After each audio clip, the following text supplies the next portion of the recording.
The Best Damn League Show period is, of course, brought to you. Let's see. Can I do like a Metallica where you all know the lyrics? Who is it brought to you by? That's right, eSportsBet. And who is eSportsBet?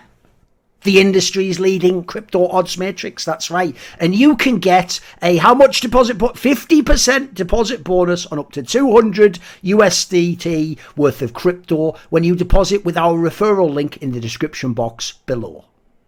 Right, this is going to be another episode of the Best Damn League Show, period. And it's all right, it's just me and Dom again. So it's just going to be our opinions. Now, we've even got webcam technology, so we don't even talk over each other all the time. No Yamato Cannon playing like fucking Martin Brodeur with the giant pads covering the whole net, doing this the whole time, and at the end they go, you're the MVP. Because here's the thing, I know people were like trying to roast him for it, but I actually have a kind of a complicated relationship with the Yamato Cannon's persona, Dom. Because on the one hand, I know what they mean. Like, put it this way, he did sort of do, which, spoiler, in European football soccer is just like, that's half the job of being a manager, by the way, the coach, is you just like use your post-game press conference to like deflect certain things off certain players, you know, don't want too much scrutiny, you know, put it on to people who can handle it, take a lot of abuse yourself, all that. Basically what Grabs did for like 2.5 years in the Super G2, if people remember, right? Yep. Obviously, some of that, yeah, it does essentially mean they don't let you get to the bottom of every point, and sometimes you don't really get to find out what's going on, and it's kind of like, what are they willing to reveal? But you have to realise, he's actually good at it, though, guys. Normally they do that, and it's really annoying, because you're like, oh, God, this isn't even, like, he's actually, like, it's not just his voice, his delivery actually, it's like, I start to believe the shit he's saying, I start to go, fuck it, maybe it is just, like, the communication and, like, their identity, who they are as men, like, I start getting into it, go, maybe there's something to this, like, he's good. That is a skill, guys, that is a skill. No, it's really convincing. I realized a couple times during it, you know, he'll start, and just the way that he will start every single point where he'll really, like, ponder it for a second, he'll stay still, think, look off into the distance, and then he'll always start it with something like, well, you know, in life there's wins and there's losses, and then like from there, you know, he could say any type of bullshit possible, and you'll just believe it. Like for me, half the time I was realizing, I was like, wait, I didn't even listen to what he said. I just agreed with it right off the bat. I was like, let me start thinking about, wait, that doesn't make any sense at all. Like Humanoid was running it down. He was into you. Like I saw it. I was there. Like, but you know, I mean, I respect him on it. He has to do that shit. I think people actually did catch, because that's like half the joke, wasn't it? Because there was that moment where I was doing the same thing. I was just like, yeah, it makes perfect sense. Wait a minute, Humanoid's like Chovy, like, what? Is that fucking record skip in the middle? What? Whoa, back it up. Beep. Beep, beep, like what? Like, because that was all those ones where like your brain like gets the second loop and it's like, that doesn't make sense at all. You don't agree with that at all. It's like, what do you mean? I love what he's saying. Like, no, that I was out on that one. Put it this way, listen, as much as I do think LS does overrate Chovy, like it's not like Chovy just randomly dies for like no reason in the fucking head. Like, well, I used to win a few years ago. Like, come on, mate, he is pretty amazing. He is fucking amazing player. Come on. Yeah, I mean, at least Chovy starts out by playing like really perfect League of Legends, and then he just like chokes it all away in the final moments, and you just you question everything, you know? Like, but at least the regular season and just like the moments where, you know, he's playing a bad team and his team's underperforming and it's all up to him, those are the moments where he really just looks like Superman. So yeah. By the way, people don't know as well, I've always thought like there's nothing bizarre at all about LS loving Chovy. He actually is the perfect LS player. It's like the guy that he imagines. If you had 5 of them, they wouldn't even need to come. They would just all make these perfect. First of all, they wouldn't have to even roam because they'd just all win lane at the same time. You know what I mean? Like, it actually is his like wet dream of like what he wishes every player could be, but obviously he can't. And the joke is, that's why the universe never lets Chovy have just a normal team. So LS is always right. He always is the one it's always his bloody teammates. It's always that every time, isn't it? I hate that as well, by the way. I hate the narrative angle of like, it is just not satisfying when you feel like people don't get the fucking shot. Like, here's the thing. I'll say straight up, I used to feel the same about people like Upset until they got this team, basically. But the thing is, though, once you do get this team like he has now, there's no excuses anymore after that. Like, you have to actually get it done now, mate. Like, yeah, you know. I mean, that's how I feel, but I think the miraculous thing about Chovy and about Upset is when you look at their teams now, the players that are supposed to be good get on their team and they start playing like such shit that it's like hard to even blame them. It's like, we're watching these Fnatic games and I'm seeing the type of shit that Hilly, Humanoid, and Razork are doing. I'm like, is it really Upset's fault? Like, is he just like the worst fucking human being on the planet? He just curses them out every single day, insults their mothers, just tells them they're all shit at the game and that they're the ones holding him back, and they just all target him. Does he do that, or is he just the most unlucky person in the history of the world with these players? Because Chovy's the same thing. I mean, you look at this Gen G team, and that's pretty much Fnatic. It's like they've got to get it done right now, right? Like that is what Gen G is. He's never had a team with the caliber of players across the board like this. But then you watch them play, and it's like, yeah, it just looks like if you told me it was fucking HLE and all those players just got one more year and they're playing marginally better, I would believe you. You know, DRX, Gen G, HLE might as well all be the same fucking team. So who knows, man? Who knows? Here's the thing, Dom. As we're talking about Fnatic, I know better than to naively try and resurrect the topic from last week, where, as I pointed out on the show, it did only take 1 week. Well, technically, yeah, it was just 1 week of play, and Dom was completely out on BDS in every possible capacity. So here's the way you have to know. This is where you got to know your co-host, Dom, because a foolish host who's just a generic host would go, but this week they almost beat Fnatic. It's like, no. You have to understand. Dom is going to interpret that. Are you ready? I know already. That's how bad Fnatic was in that game. Because when I watched that game, like, now, BDS like could have won a couple more games than this. Like, yes. They're not even. They actually aren't good. Though that isn't like it's not like they're getting some like what do you call like Pyrrhic victory. Like, oh, they're still pretty good. Even though it looks like every time they almost win these games. Genuinely, I just like, what is this other team doing? This is amazing that they're almost losing like this. Like the fact that even on paper, Dom, if you look at the two rosters, it's impossible this Fnatic team can lose to BDS. It's impossible. Mate, that game was fucking right there. Like what? This is some ropey shit. Because that Fnatic team still has the same problem, don't they? They still have like a ridiculous, like they can just have games where they just look shit. I mean, yeah, I actually just don't know what is going on with the team because they look so out of sync. And I think the weirdest thing about this Fnatic team is, and yeah, you're 100% right. That is my interpretation. When I watch that BDS Fnatic game, I don't view like BDS as any better because BDS is always going to lose games like that. It's not that BDS was the team that was just losing the same way Misfits has been losing, where they just look like shit from start to finish. I mean, obviously the SK game Misfits ended up winning, but outside of that, Misfits every single game has just been completely shit on. Like it felt like they had no chance to win. BDS has not been in that same vein where it just feels absolutely hopeless. It's what we said last week. They invent a new way to lose every single game. This is another example of that. How do you lose this Fnatic game? Every single time you watch BDS play, it's like, wow, you managed. Like you don't just trip over and win one of these. There's not one of these games that you play where you just win by accident, or the other team just makes a mistake and you're able to capitalize off that. It's like, no, they find a way to actually just lose every single time. And they found another way, just like the late game decision making of this team. It just, I don't know, man. I'm watching the game, and 6th item, Nuclear Int, is going a Seraph's Embrace. That's a stacking item. You need to stack your tier to make that item actually an item. But he bought it last. It's not like he sat on a tier all game. He just bought the completed item at the end of the game. And it's just a pure rookie mistake. I mean, is it even a rookie mistake, or is that like, dude, do you play League of Legends? No, like, you play League of Legends, right? Like surely. And number one, the most crazy part about that is if you talk to people that actually play AP Kog'Maw, they'll always tell you that Seraphs is actually not even the best tier item. That Muramana actually makes more sense, similar to how Corki goes Muramana and then ends up going like Ludens and stuff, or Zeri right now, which is coming to the meta in ERLs. Played as like a AP mid laner. It's not really AP, but it's the same type of idea where you go Ludens and you get a Muramana and it amplifies like your ability and it still does damage. And then the Muramana proc is not bad because at the end of the day, all these people have auto attacks. All these champions have auto attacks. It's not even that. So I actually just don't know how you get a 44-minute Seraphs in this game. Like what is he thinking when he does that? It's like, I just need mana. Fuck it. Like I just really need mana super badly. I actually don't know how BDS manages to lose all of these games.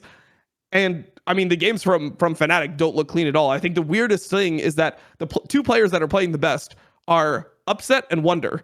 And I feel like that is almost the worst combination of roles you could ever have. Yes. Being the two stars of your team, because they don't interact at all. It's like you have a top laner that can't TP bot until fucking 14 minutes, and you have an AD carry so who's on the other side of the map. Like, how do you actually get either of these lanes to interact? So it's a really tragic situation for Fnatic. I don't really know what to say about it. Apparently, after it, Yamato tweeted they were like sick.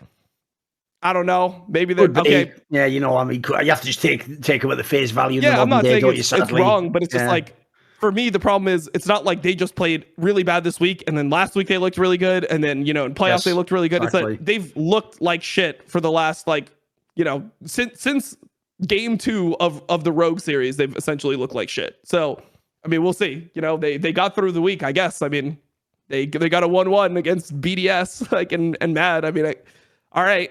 I feel like they're supposed to just be better than everyone. I've even got a take that's going to be mad because it's going to make people think like we're just actually dunking on BDS now, which I actually sort of am. But there's a reason for it. Like, it's to make a valid point, which is if you even look like the point you were saying there about the fact that BDS, like for example, one thing if you haven't watched them play because they are the worst team, like don't watch them play. But it's not an advertisement. But I'll just explain. Like what's bizarre is just like actually towards like the latter part of last split, they actually do occasionally get like leads as well. They're like sometimes they're ahead early or things are working actually early in the game. So as Dom says, it's not even like they just badge from like minute 1 to the end like Misfits sometimes is and just gets beaten by like all the players being worse, the draft not being good and looking like you have no win conditions. Like they'll actually be at the beginning of the game like, oh, this isn't as bad as you'd think. But here's all you need to know, right? I actually get the sense that the fact that so many teams actually do come back and win against them, even in this scenario, and that essentially it looks like no team when you're playing against VDS really ever believes they're out of the game.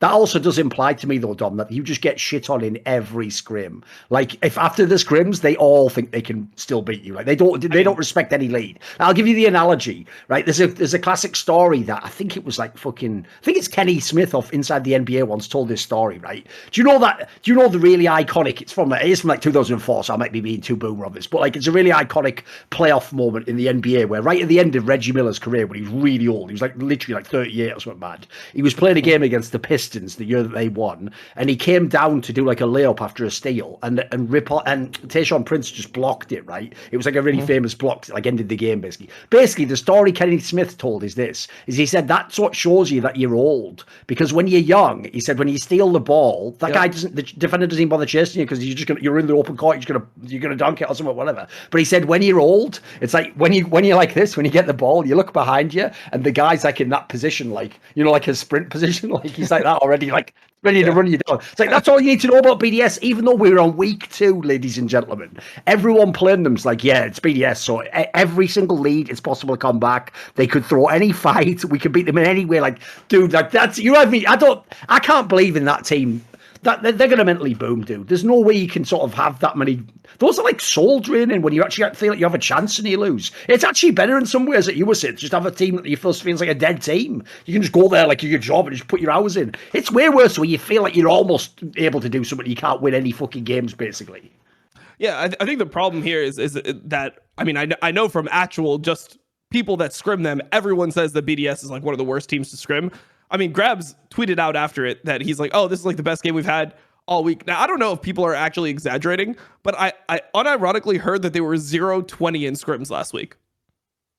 My God. And remember, based on the logic of LEC, they're not playing Fnatic in every game. They're presumably playing teams like fucking Misfits and that. Like, they must be scrimming that level. Yeah.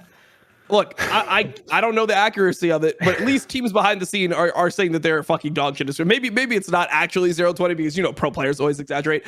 But I actually had somebody tell me that they were 0-20 and they didn't even scrim all LEC teams.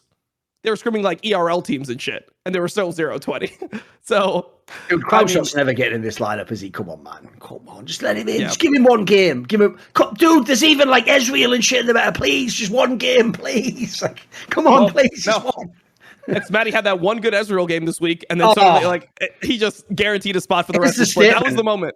Here's the statement. Technically, because of the stupid Twitter shenanigans, now XL has to find some way to have Cadril play. With the joke being, like, what they should do is, if they actually do lock in playoffs early, they should just let him play the last game, and the joke is it's sort of like complete. They're not actually going to let him play. No, I'm almost certain you cannot actually just play an LEC there, by the way, fans. But that would obviously be the premise, wouldn't it? Like, spoiler, they're not going to let you play if you're not a member of the actual team. But anyway, I mean, a caster can't play. Like, a caster can't play. Of course not. But the joke is, like, Cadril's closer to playing for XL than Crownshot is for BDS. What's wrong with that fucking statement, guys? Cadril doesn't even play League of Legends anymore. Well, as far as I know, I'm sure he plays the solo queue, whatever, and just as his dream. Like, I could come back still, maybe. Do you think he still does that? It never really leaves you, does it? If you still play the game actively, there's always some aspect you're gonna think that, right? It depends, like, what type of form you're in. I feel like right now Cadril doesn't feel like that, but I would say that, like, when he was playing Lee Sin and he was, high challenger last year, that's the moments when it's like. It's not when you're just recreational playing. Like when I'm playing right now and I'm like GM, I don't actually feel like I could come in and dominate LCS. But when I'm like playing, and I'm challenger and I'm playing versus like, it's impossible to be a former LCS player and then play against LCS players and then beat LCS players in solo queue, like, you know, just like completely like out jungle them and then not feel like you could play against them in a real situation. You know, like if you're actually feeling yourself in solo queue and you feel like you're in form, of course, every ex-pro player is going to think that, because all the external factors that you always question, like when you're an actual rookie, it's like, oh, how much different is it? Like, oh, playing on stage, it's like, I mean, if you've already got over all those hurdles, all that it comes down to is actually playing the game. But I 100% agree with the BDS statement. I mean, the BDS statement is just so accurate. I mean, this team, even when they win, it just doesn't feel good. I mean, like they won that game and it's like, all right, nice, let's see the game. I mean, theoretically, they had a good week. Like, this is a good week for them. They beat G2, right? Like, that's insane. That's top of the world. Why is it that they've been so bad for so long that after they almost beat Fnatic and beat G2, I still feel like they're just going to go 0-2 the next week? I don't know. Says it all. Yeah. Am I just a fucking, maybe, I mean, I am a BDS hater, but am I a delusional BDS hater? You're justified BDS hater. That's the problem. Because I agree. Put it this way, there is a world, it's not even that crazy world. There's a world where they just went 2-0 over two of the biggest names in the whole league. And same thing. I would actually just use that then to go on to like a fucking betting site and bet when they have the good odds against them. Like, spoiler, I wouldn't bet on them, would I? Would I in that kind of, right, okay, I've got a team we should flip to. Because if we're going to flame the fuck out of BDS, what's cool is one of the most talked about teams on this show, just because they were always like the playoff bait of like where will they be? Dude, it's time we actually upgrade the conversation. XL is actually really legit, mate. This team's actually really good. Yeah, like, good. I have to say, they genuinely have some of the most like aesthetically pleasing league to watch, like as a team unit though. Like, mate, their macro's good. Like when I had Nelson on some of the Insight the other day, right? He was bigging up this idea that because of this boot camp, you know, they're the only ones who know how to play the way that like the LPL teams do on side lanes and in macro stuff. But like, what's funny is like, you don't want to kiss the guy's ass, but he's sort of right. Like this team actually looks really legit. Like I'm sort of I don't know if this is like a fucking rogue razor cake I'm about to eat, but the more I watch, the more legit they really do look as a squad. Yeah, I mean, I think so. Originally, the reason why I was never high on XL is because of what I said last week, which is the solo laners, right? When you look at the solo laners, it's hard to imagine a team with Nuke Duck beating a team with Caps in the playoffs, like, or Humanoid. If you just think about the context of the last 2-3 years. Oh, of course, yes. But XL definitely does look like a mark above other teams when it comes to how they play out there. Like everything they do makes sense. Like they look like they're just playing good league together. And a lot of times I would say, oh, well, you know, like you can be cohesive, you can be more than some of your parts, but in general, you need a certain level of player to win the LEC. And I kind of believe that to some degree, but does that necessarily mean that, like, even if I still hold that position, does that mean that they can't go to Worlds? I can see them definitely being like a three seed with the way Fnatic is looking. I mean, if they come in and they're actually playing cohesive together, XL is playing cohesive league together like they're playing now, I feel like they should just be a favorite over a team like Fnatic. If they were to play each other in this next week, I'd predict XL to win. So, yeah, I'm not sure like if this is just going to be the level. But yeah, I mean, there's no G2, there's no old G2 in LEC right now. There's no team that just looks like there's no chance to beat them. So, I mean, XL, I mean, they're definitely, I guess, proving the rankings wrong. I think the highest I saw anyone had them was 4. I think you had them 4. I think I saw maybe one other person had them 4, but pretty much no one had them over G2 Fnatic at least. And I'll even say this as well. When I had them number 4, that wasn't like, you know, like an ironclad, like, wow, like mine was more like them and like I'm off the top of my head, I'm going to guess the next one after that I had like was Mad Lions and then I think Vitality or something. Like if I had them in that order, it was like a very loose 3, 4, 5, like 4, 5, 6 rather, that could easily all swap around and like individual player performance. Because that's the one thing I definitely agree with the central point. Here's the issue, and this is actually the qualm I have about this team. It reminds me, beyond the fact that it's not going to be the same point, you know, this is the whole reason why the last split with Rogue was so difficult, because you would watch them in the regular split and be like, this is really great. Like, what am I not supposed to like? Like, you can beat everyone pretty much. You look legit. Everything's working out. You clearly have like an identity. You draft for yourselves. But obviously the question then was a different type of playoff like query we had. Like, could they hold up under pressure when they play the big game? Right? That's the problem I have with XL. I sort of agree with you. Basically, I mean, again, just put this phrase out there. No matter how they're playing right now, like for example, I've seen a couple of games this last week where Finn looked really good. Actually, he's pulling off some really nice plays. But again, I can't in my brain think the sentence, Dom, like Finn and Nuke Duck solo lanes win the LEC in 2022. That doesn't seem like that will ever be true. Like that feels like something very weird Broken happened. Blade versus Broken Blade and Caps. Those are the two solo lanes of what is perceived to be the best team. Because on some level, I know this is actually one of those ones where I almost feel like people might think I'm being a little bit like the kind of actual sports narratives I hate on TV. Like basically, by the way, I just hate that like American style of like the quarterback's got to get it done in the big game. Like I think it's just a bit hackneyed most of the times, you know, like obviously they apply it to people who don't even have a good team or they're the underdog or something stupid, you know. But I do sort of genuinely believe after watching a lot of esports and sports over the years, the problem is if you don't have like a superstar player, you could still win. It's just you're basically your team has to be good every game. The value in the superstar player is like this is why Fnatic. I put it this way, spoiler: no one's going to give up on Fnatic the whole split no matter what. And the reason why is because someone like Hylissang could just wake up and randomly just carry a whole series and win. They could just have 2 games where he just does like some impossible pike shit at level 2, and then he has a Thresh game where he challenge every hawk. And next thing you know, you've just lost. Even though your team might be better, you might have drafted properly, you might have scouted him. That's the issue XL has is they're sort of like walking the tightrope. They have to be flawless the whole time probably to win. They do look good. I agree with you. Right now, put it this way: if an expert had to pick right now, 100% they're in almost everyone's top 3 for worlds right now. This second, they look great.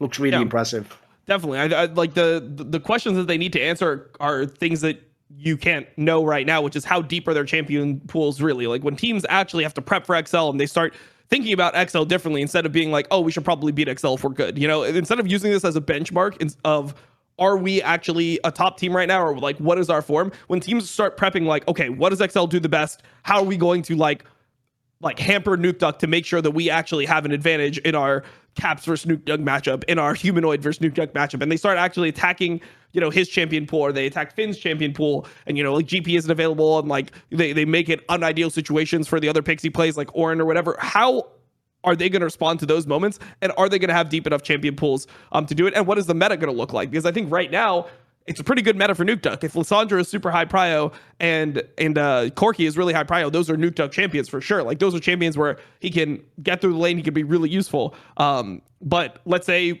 you know, we have a meta like we had in playoffs where no one was really playing Lissandra. It was probably good back then, but you know, no one had really figured out the meta. My point is, if there's a situation where the meta involves champions like Sylas and Ahri and all these champions, and like maybe Lissandra gets nerfed, how is he going to match up then into the like, you know, the mainstay Sylas players of this LEC? Like, how is he going to have the counters for it? And will he be able to be banned out on what his counters are? And then those champions end up being really strong. So those are always the questions that you ask about a team like XL, because they did show in spring to have relatively limited champion pools. There was a game I distinctly remember where Marcoon got pinched super, super hard. And I believe they ended up having to play Lee Sin with Corki. And there was no gankable lanes or anything. It was just like, what is this Lee Sin doing in this game at all? And you could just tell that what happened was, you know, they got Xin Zhao out of there. They just removed all the junglers. They just banned out the junglers that Marcoon was playing. And a lot of these players have champion pools of 4 or 5 champions at any given moment. You suddenly ban out 4, take the other. Holy shit, wait, I actually have nothing to play. I have to play. Or, you know, let's say you have 5 champions, they ban out 2, take the 3rd, and then your 4th and 5th options just aren't good. They put you in a situation where you have to play something like Trundle into like a bunch of rain champions and versus no tank, or you have to play Lee Sin with lanes that don't have any setup for you and you can't be active with. Those are the questions that I think people are going to have about XL. And yeah, I mean, I'm not going to go ahead and say that they're like the best team, but they look top 3 right now. They look top 3. They might be the best team macro wise right now, but it's hard for a team like XL to keep that form, because normally if they're doing things that are really good, other teams are going to copy it. And then the teams that copy it might just win out because they have better players.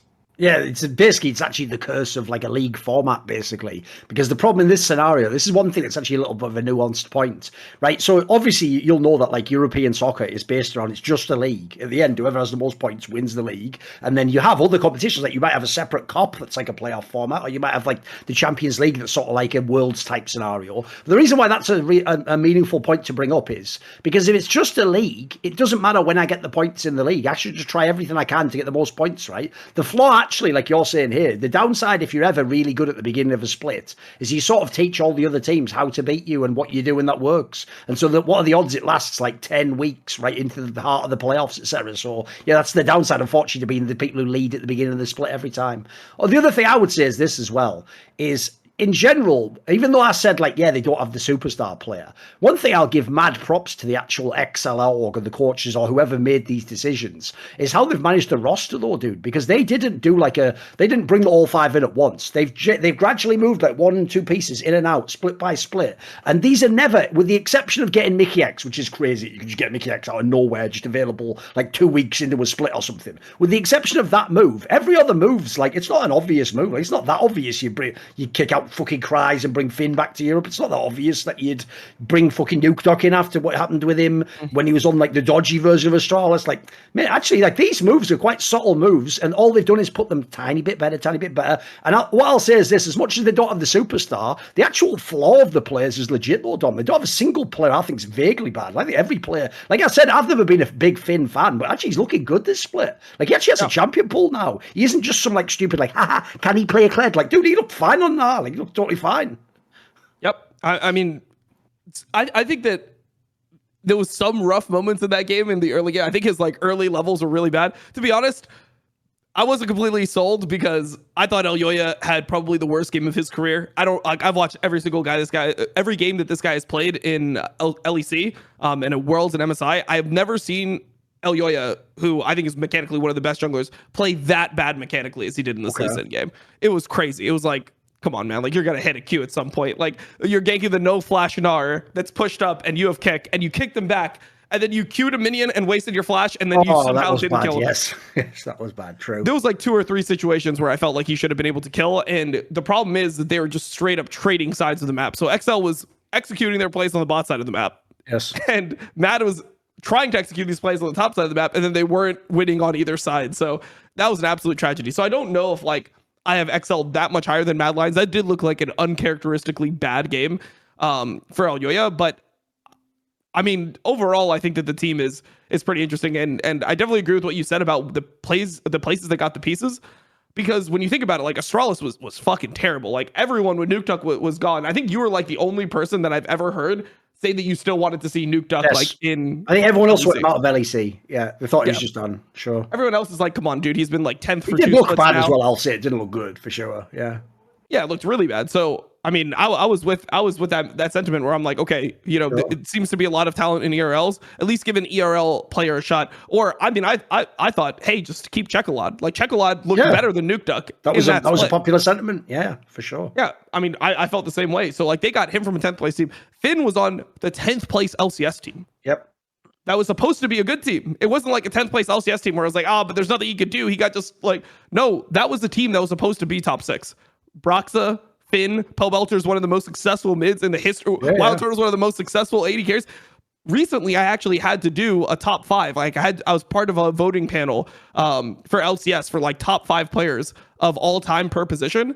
And Wild Turtle and Pobelter were both in there. I thought they would be for accomplishments. Yeah, for sure. Yeah, for a lot. Overall, top longevity, everything. Yeah, longevity, peak accomplishments, like by everything, they just deserve to be there. Yep.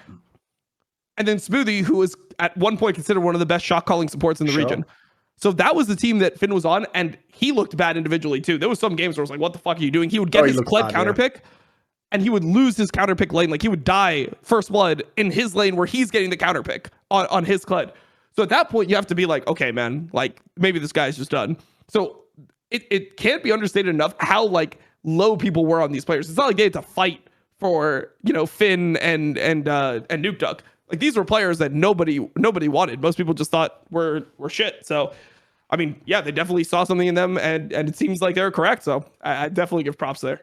Since you referenced Mad Lions, because I agree with your sentiment, by the way. Like, basically, when you consider that Rogue versus Mad Lions game was a fucking travesty, if Mad Lions just win that game, the top 3 of LEC would be G2, XL, Mad Lions. Those are the 3 best teams right now. Because here's the other thing, Dom. Like, this is a great example of where you can see in a game if someone's actually doing well, even if his team isn't. Right? Even though Mad Lions did, in the end, look stupid in that XL game, where they just sort of got rolled at the end, and as you say, they fucked up every gank pretty much, and just got every gank of XL seemed to work, right? The one player in that game, dude, Nisqy looked fucking good in that game. Like, his Silas is actually legit now. It used to be like a semi-meme. He looked really legit in that match. Like, not only was he landing everything, but like, he actually, like, that guy's just a good player now. Like, you can see it in that game, his team's getting rolled, and he's still doing stuff. He's just a top. He's one of the best mid laners in LEC. And that was the huge worry for him, right? Like, there's no chance that you watch the first 5 games and you think that a player like Humanoid, just for the first 5 games, that Humanoid is better than Nisqy based off what we've seen. Like, no. If they took the nameplate off, yeah, exactly. Yeah, if you took the nameplate off for the first 5 games, I think you have to have Nisqy like top 2, top 3, and I think that's realistic. I think that he'll just maintain that form. I mean, there's nothing that tells me otherwise, and it's. Like, he's getting bans on his best champions too. It's not like, oh, they're just letting him have TF every game and he's just smurfing on TF. It's like he got 1 game at TF. He's playing everything. He played Swain. Like, he's playing Zoe. He played the Silas games and looked good. He literally looks like he has a wide champion pool, makes use of his counter picks. He's super active in the game. Even when his like you said, even when his team's getting rolled, the 1 kill, didn't they get beat? Like, didn't they have 1 kill the entire fucking game? Smart metal, yeah. And he got that kill, and that was like a hard kill to get to. Yeah. Like, he had to it was a mega kill. Code. Yeah, it was a nice kill. So it was nice. I think that's a very easy game for Mad Lion fans to just shrug off, because they had one player that's normally super consistent just have one, like, an egregiously bad game. Whatever. That, like, also, if you're our team, like, we've only just got our new player, and mate, aside from like these 2 games, one that was a massive throw and one where like the top side of the map just fucked up a bunch of times.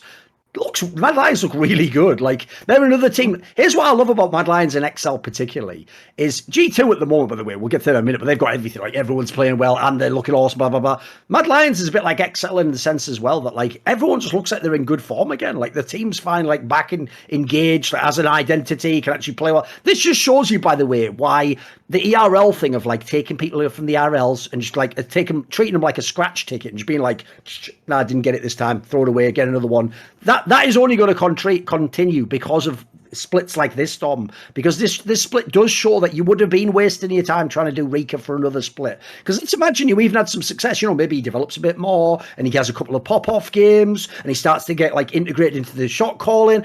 He still wouldn't be Nisqy right now. Like, Nisqy right now, he's already solved most of your problems. Like, they still have some pieces to get together if they want to be the number 1 team, but they're right in the mix. And remember, this was the team that, like, it was right that they missed the playoffs last split. They looked mad ropey down the stretch. They just fell apart completely, and they had some really silly losses. So, like, this team, this Mad Lions, actually, I mean, as I alluded to at the beginning of the convo, it is a Worlds bait. Like, this team can go to Worlds if things keep going as they are now. Looks good. Definitely. And they just have direction now, because there was so many times where you look on the map and Elyoya and Kaiser would just be lost in spring. There was so many times where you just see what they were doing and you're like, man, like, why are they here? It makes no sense. Where now it looks like they actually have some direction, and you have to expect that is or at least believe that is the veteran experience from Nisqy, giving them some idea of, like, when they actually need to visit the lane. It seemed like last split, they would just show up and it'd be like, why are you guys mid? It's like, I don't know, we're fucking roaming. Like, we're just support and jungle. We're supposed to be mid at this time. It's like, well, there's nothing to get mid. Like, so don't, like, every time they go mid, they're looking for something. Oh, they're looking to burn a flash. They're looking to put a ward down. They're looking to, like, push through. They're going to Herald. They're doing something every single time. They look so much more decisive in the plays that they're making. And yeah, I mean, the XL game that we're referencing, none of that changed. Like, it wasn't like they were lost on the map. They went for the correct plays and they just fucked up every single play. Like, that just happens sometimes. Look, sometimes you just miss your fucking skill shots. It is what it is. Just go next. The guy just escapes on 15 health or whatever, like some of the shit that was happening in that game. True. I mean, yeah, he was escaping on 15 health when they were egregiously misplaying. So, like, that's how sure that those kills are. Exactly. Yes.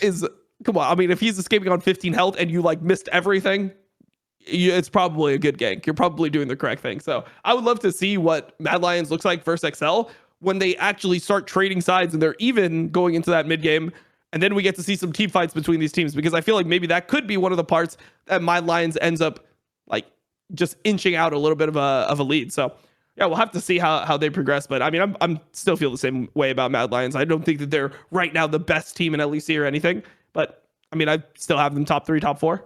Let's jump down a second and go down, because it won't take too long to knock this one out. But we got to address this. Like, Dude, I actually genuinely hate calling like this team, they're done, they're split, like it's over already. Because in theory, like, it is only, we've only had 2 weeks of play and there's so many things could happen. And obviously the meta can change and the patches can happen, blah, blah, blah, blah, blah, blah, blah. But here's the problem. Like, after watching 2 weeks of Misfits, like, I actually am just ready to call it, mate, which seems mental because they had the MVP of last split, but like this looks so bad. Like I genuinely I struggle to find any sort of bright spot for the team. Like everything just looks shit. It just looks really down. I don't even mean shit in the sense of like they're just all idiots or whatever. They just play badly is the problem. Yeah, they play badly, and then the things that they should be good at, they're now not able to execute. So yeah, I mean, when you see Schlatten just get his Lee Sin and then it just looks like shit, it's like, man, what are they going to actually do well? Yeah.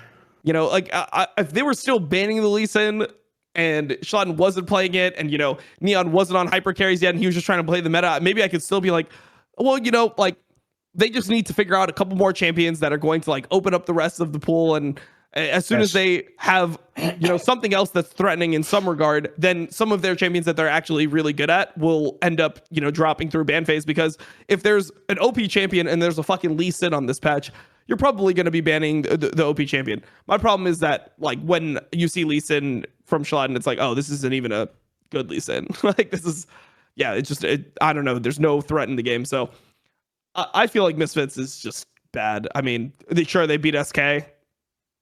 It says more about SK than it does about them. That's also what's brutal as well, dude. Is like the whole thing about Schlatten, like last split was like, anyone who was a critic of his would just say, well, all those games you guys are saying he won, he just got Lee Sin in. It's like, yeah, now he gets it. Like, he's obviously not just a Lee Sin god, is he? Like, that means when the champion's strong in the net, he can play it. Like, here's one thing I hate that fans do. It's like they hear real analysis and try and, like, misapply it to their favourite player. People will be like, Dom, like what you were alluding earlier, they'll be like, but he's drawing Lee Sin bans. It's like, one, he isn't even doing that anymore. And two, if he draws Lee Sin bans, but they can just leave anything else and then they beat you, then that's not even a good thing. He's actually just showing he can play one champion. Like, what are you hoping for at this point in time, guys? And the reason why I hate this is because, like, what I don't get, like, again, I hate to call for people to be fired, but effectively I have to in a league where to get another player in the league, we have to make space. Like, this is the sort of player I don't. You don't hate it. Do you really hate it? Do you really hate having to call? I don't hate it in the biggest sense, but I just don't like the idea that you have to say just end this guy's career or whatever. But like, all I'll say is this: it's like, if you're gonna all brag to me constantly about ERL talent, how do players like this stay in the league then? Like, what is the point of them being in the league? Like, what are they going to give in the league? Like, even when he was in last split, I thought he was mad overrated at the end of last split, mate. He had some good games. He had a couple towards the end of, like, last third of the split, maybe. He had some pop-offs, and they also won some massive, memorable games or whatever. But he never even seemed like that big a prospect anyway. I don't really get what are they banking on with Misfits? I don't know either, but I mean, I think that there's a lot of context behind what a ban is. Like you said, a Lee Sin ban isn't just a Lee Sin ban. Like, when you see somebody ban like Nidalee from Canyon, that's different than when they ban Nidalee from Leyen in LPL. I don't know how many people are going to get that reference, but essentially the idea is that Canyon is the best Nidalee in the world. You got to be fucking scared because this guy's going to 1v9. They ban Nidalee from Leyen because they just don't want to have to deal with it. It's something that he's way better on than everything else. So that's at least the comparison. Sure. The other thing I have a problem with in their team as well is this. Is like, again, it's not like the Mercer guy just makes egregious, like, insult. He's not like old school Promiscue or fucking Drag Troll where they're just like, get him out the fucking game, ref. Get him out. Coach, rather. Get him out the game. Like, I'm not like that. But again, mate, bearing in mind, we don't have the fucking super broken Jinx and just stuff like Zeri that you can just get 24/7 and dominate every game. Like, Neon's got to have a better support if we're going to build around him, mate. Like, he actually is the second best player on the team. But you can't just have, like, what is that lane? Like, it's nothing. And he's not going to get to a late game with a carry like that. This isn't last split. So that, like, that win condition doesn't exist now. Essentially, it's just Vetio, and even then he doesn't win games. So, like, I'm kind of a bit hopeless. I'm just a bit, I don't know what to make of this team, mate. It's just, there's no identity. It's nothing. I mean, it's why people were not sold on Misfits the whole year coming into to playoffs, right?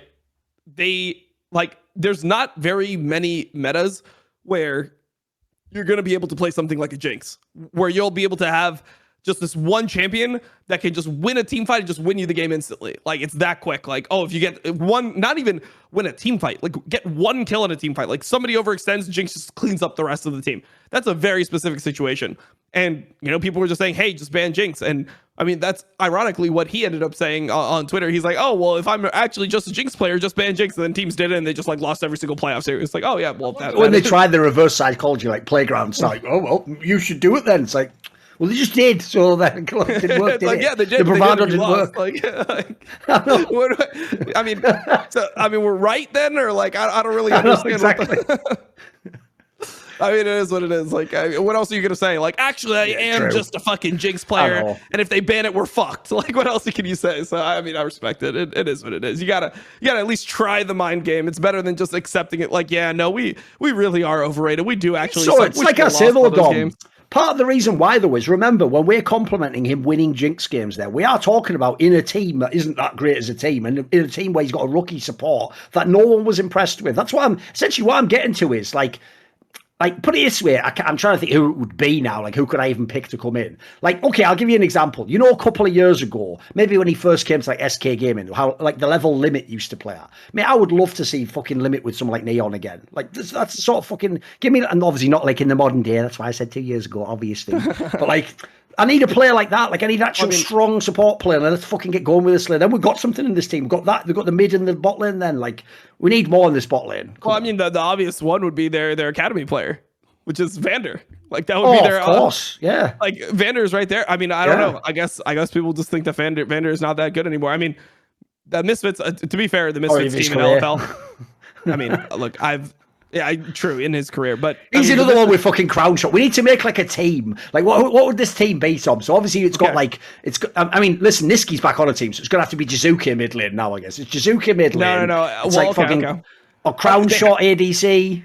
They have to be not in LEC right now. Because I would have. Okay, all right. These are people like they obviously should all be in like LEC, but they just can't get in. Like Vander can be the support player. Who's the jungler for this one? Who would be on that? Maybe Dardoch or something. Who would be? Maybe like, a legit one for that one? It's hard. It depends on how long they have to be like in like ERLs or how long they would have had to be in LEC. Because there's players like Tinks who. Oh, of course, yeah. He played for SK for like one split, and now he's just in ERL hell again. I mean, that's just a player where you're now. Yeah. Yeah, I don't even know. I guess like you would say Cabashard for this team, but he's there. He's in ERLs by choice because it's just better to be on K Corp. Like, yeah, he's like some fucked up like ERL version of an incel. No, like he's like a voluntary cell. He actually chose to just stay and have no sex in the ERL, as it were. It was before he joined K Corp. All right, before he joined K Corp, that was when he was like, "Oh, there we go." Yes. But then once he joined K Corp, it was like, okay, so you just want to be an ERL because being part of K Corp is better than being. Like being part of K Corp, it's actually so insane that being part of K Corp might be better than being on any team in LEC besides for G2. Oh, in terms of what it does for like your stream and your status and your, I've no doubt. Yeah, it looks like they've tapped into something. Yeah.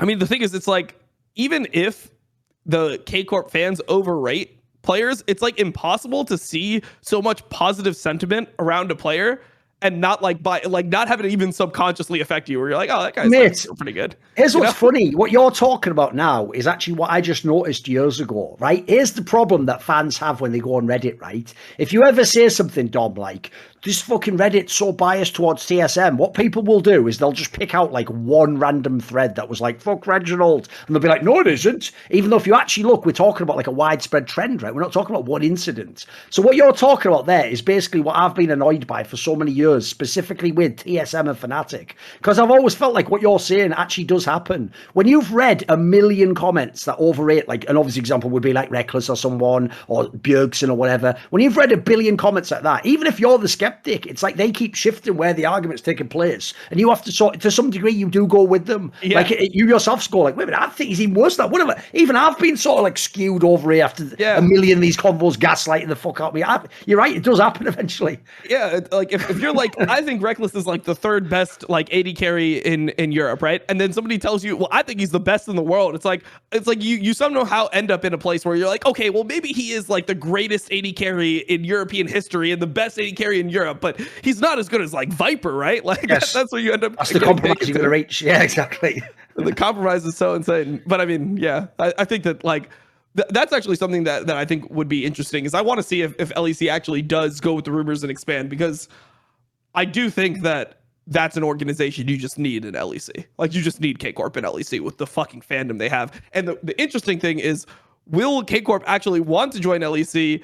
Like, because obviously one of the huge things is that when they're in ERLs, there's all this shit they can do, right? Like, they can have their K Corp event. Like, I don't know if you saw last week, they had this like insane fucking event, right? With like 12,000 people, and just the atmosphere. You can tell that these fans are fucking insane. Like, they just love their team. Even when their team loses, they're just so passionate about their team.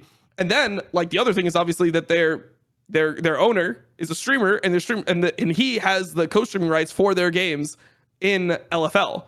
So will LEC potentially like still like just be like, all right, fine, whatever, like you can co-stream the games too? Because who knows? Like, I just feel like this is an opportunity we haven't seen in League of Legends, I don't think, ever. Like, when has there ever been a team that's not in a tier 1 league that's been close to this popular worldwide? Oh, never.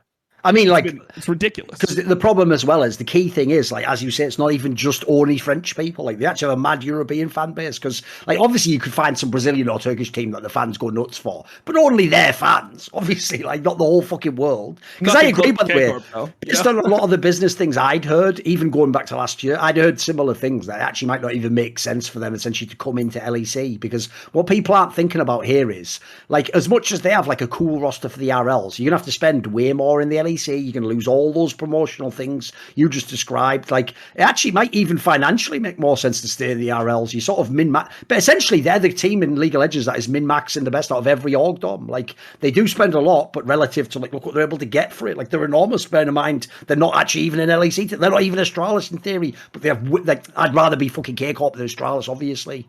Of course, like saying.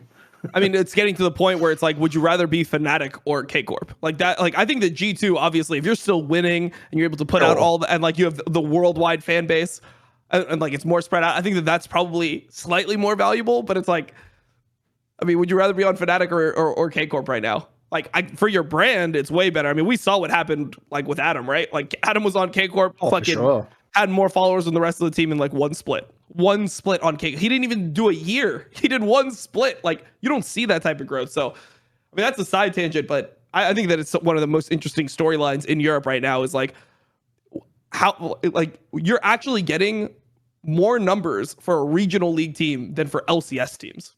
By the way, you're definitely right on that as well. It also does just instantly sort of boost your status as a player. Because, like, dude, the example from earlier, it just is Xmatty. The whole thing's like, he was just on Carmine Corp and they were the best team. So, like, every fan has to be like, he must have a chat. He must have more chances. Like it just gets you insane status, like, right off the bat, just being on their team somehow. And I will say the ERLs have the worst. This is the problem with, like, when you get into more nuanced League of Legends. Like, anyone can see the most amazing player ever and go, wow, that's insane. Like, when Caps does some amazing shit. The problem is the ERLs, to me, just expose that the eye test isn't there for so many people in League. Because, dude, how many times does a team win in the ERLs? And then people like telling me every player is amazing. Like, they can't all be amazing, for fuck's sake. Like, in these teams, for example, there was not, like, Targamas was obviously sick. Cabashard's pretty good. The second guy sometimes has insane pop-offs. Like, they can't all five be amazing. Like, how fucking, what are you all plebs? You think they should have five? Like, again, with the exception, if you're a K-Corp Ultra, I get it. You just like every player. I get that. I'm talking about real people trying to watch the game, obviously, and not just idiots. Yeah, I mean, it seems like that happens every season with the K-Corp lineup, man. No matter who's on the team, every player is amazing. Yeah, I mean, I think that they just have, like, if K-Corp was an LEC, I don't think that they're like, maybe they could be a sixth place team. Like, maybe like they could be a sixth place team, and that's with improvement. I think the main problem is that their two most inexperienced players are the ones playing support and jungle, and that is super fucking important. Like, when you have players like Mickey and Marcoon that like look like they've got they're on top of their shit. They know what the fuck they're doing. And then you have like Elyoya, Kaiser, and you have these types of lineups. It's so hard for like rookies to compete with that. Like, you're just gonna get beat everywhere on the map. It doesn't matter how good Reckless is or Cabashard is. Like, you can't compete with XL right now with 113 and Huntera, but who knows? Either way, I mean, I just think that that's one of the better storylines in LEC, because the other thing is, like, I don't know if LEC is actually gaining viewership right now for the first time in a little bit, because of the fact that there's not a team that's internationally competitive. And then also, I mean, the production and stuff, it's not even production. It's just like this pause bug. I mean, this is like, oh, it's killing it. Yeah, for sure. It is ridiculous to watch LEC games right now. Like, one of the days took 8 hours. The next day took 5.5 hours. There's 5 games. You're watching 5 game. I mean, technically you're watching 6 in one of them because they remade one, but it's ridiculous. Like you can't actually just be spending this much time, watching the game. So yeah, I think that we might have a really interesting spring next year. I think that this is something that we've seen a couple times though, where it feels like summer is just always less interesting than spring. Like spring, you have all these new lineups, there's all this hype, and then when you get to summer, it's like it feels like so many rosters have crumbled that you don't get the same amount of quality games. Like at least when Misfits was good and Mad Lions was still like a team where you're expecting them to make a run at some point, there's going to be like 7 teams that are good. So at least like 3 or 4 of the games every single day are going to be watchable. But now when you have like Misfits, BDS, like, I mean, Astralis is like, I mean, they're doing okay, but I mean, they don't look legit to me either. And SK, when you have 4 teams that are all hard to watch, I feel like that's the breaking point where then it just starts to be more tedious than actually exciting. Yeah, the sad thing is, I actually had hoped, bearing in mind, like, you hoped people like Misfits still have like some competence. I'd hoped this was going to be an amazing split, but basically, as far as I can tell, this is a split where it's like there's the playoff teams, and then who gives a fuck about anyone else? There's just the playoff teams. Like the joke is, like in the end, my Astralis prediction looks like it's come true, but just because everyone else is really fucking bad. Like Astralis isn't even. The joke is like as much. I agreed with you last week, Tom, because in principle you are right. Like if Vizicachi really can't lane, you should lose loads of games. It actually doesn't even matter, mate. Those teams at the bottom are so bad. Just what he's almost at like high status apparently, where just having a brain, like he could be a brain in a jar and he's worth putting in the team. You know what I mean? Like he actually just knows how to play League of Legends, like as a team. It's just obvious in it from the teams he's been on. Yeah, it's fucked up. It's fucked up for sure. So we've praised Excel, we've bemoaned Fnatic's bizarre inability still to fit together. Now I'm going to do a little bet for you on Esports Bet, where, by the way, they're running the World's Prediction Series 2 competition, which is a 10 million USDT prize pool. First prize later in the year is 800,000 USDT. There will be smaller prizes of 300,000 USDT and other prizes along the way. It is free to enter at the website. Go there with the link below. You'll get some DJT. You can start making bets. Now, one game I'm going to put a bet on here is going to be in LEC, obviously. There's 2 I was thinking of. I was thinking of this XL one where they're underdog against Rogue. I think that's a really nice one for the price. But the one I'm going to have to go for, and it's purely based around the odds. That's one of the ways I like to do my bets. And it's going to be the big match. The old Kings versus the new Kings. And that doesn't even work anymore. But sort of does if you change it. It's obviously G2 against Fnatic, isn't it? Because when G2 plays against Fnatic, it's a best of 1, and G2 is a 1.530 odds favourite. Fnatic is at 2.458. Now, here's the thing. G2 is the better team. Who do I think will win? I think G2. But I think those odds are way out of whack for Fnatic. Fnatic has players that are so good, even when they're slumping, like Upset. Not Upset. Hylissang, like Humanoid. These players can trip over and win a BO1. They can just get like one little draft squeeze and suddenly they're carrying and popping off on the champion. So I think those odds are just too crazy for me not to take Fnatic here. I've got to say, I don't know how they'll do it yet. I would suspect maybe Humanoid has a half-decent laning game and Hylissang just has some super sick pull-off roams. Like maybe he gets one of his primary signature champs and he just goes fucking ham. I'm saying that Fnatic takes this one. I'm putting my 1,000 on them. Yes, of course, G2 is the favourite, understand that, but I tell you what, if you like these odds like I do, I think the cheeky upset, I think the odds are way better than that, way better than 2.458 for Fnatic. I'm taking the potential Inters to win this one. Now back to the show. All right, what about this? Because I've got an angle actually, like, it is sort of true. Now that we've had the extra week, we did all slightly overreact to the Rogue start. The real reason we all overreacted was this. It's because normally they only lose 4 or 5 games in an entire split, and they normally start every split amazingly and like dominate it, blah, blah, blah. So because they lost the 2 games, right, everyone went mad. But if you look at it now, right, I will say, as I said earlier, they should technically have a loss against Mad Lions. So really they should be 2-3, right? But it actually also turns out Mad Lions is really good. So if you look at it, right, even if you say they took the loss to Mad Lions, the only losses would be Fnatic, G2, Mad Lions, right? Everyone else they've beaten. And if you look who else they have to play, aside from XL, which is their next game, it's just all the shit teams after that. So even if they lose to XL, by the way, if they beat the bottom teams, they're actually not that far off the pace, mate. They're going to just be like the 4th best team or something. Like they're going to actually be right in the place they need to be. Now, I will say though, here's the problem. That's all a great argument as to why, like, oh, they're not that far off. But if you're actually watching the games, though, they're clearly not as good as an XL, for example, right now. Like they don't look as clean. They still look like they lack a little bit of spirit to me. The fucking Rogue team, mate. Yeah, I mean, Rogue looks weird for sure, and it seems like Malrong is just a completely different player than last split. I mean, it just you don't see any of that real like aggression or anything. And to me, the biggest issue with their gameplay is that it doesn't seem like there's any like cohesion. It seems like there's breaks between what people want to do. Like you hear the way Trimby talks about the game, and then you see the way that they draft for Trimby, and it's like, are you actually getting what you want to play in game? That's one of the things that I'm just constantly considering. Like, are they actually able to get like everyone on the same page and make everyone happy within the team, or are the continued losses starting to actually pile up and affect this team? Do the players actually believe, oh man, like we can't win, like we can't really win, like maybe if like other teams fail we could win, but we still have so many problems. Are those problems too much to overcome?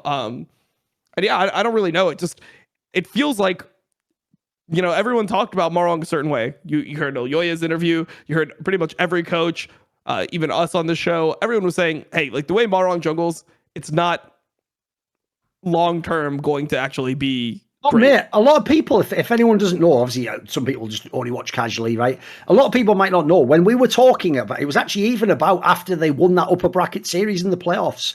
Dude, people were really upset with like our characterization of Malrong. Like when I said something like, he could be like, if you put him on like a bottom 14 or whatever, he'd do nothing. These would all be ints. Dude, people were getting mega upset. Like, because they were using the logic, I get it, of like, but if the team is on top and he is actually doing well in the team and they are winning, then he must be the best jungler. It's like, no, that style, like, he hasn't I always put it like this, right? He hasn't just reinvented jungling, has he? Like, it's not like everyone else in the world's like, but what is he doing? Like some old school diamond proc shit or something. Like, he's just gambling. And the problem is when you gamble like that, it can't work forever. In the long run, the house wins, as it were, like the universe.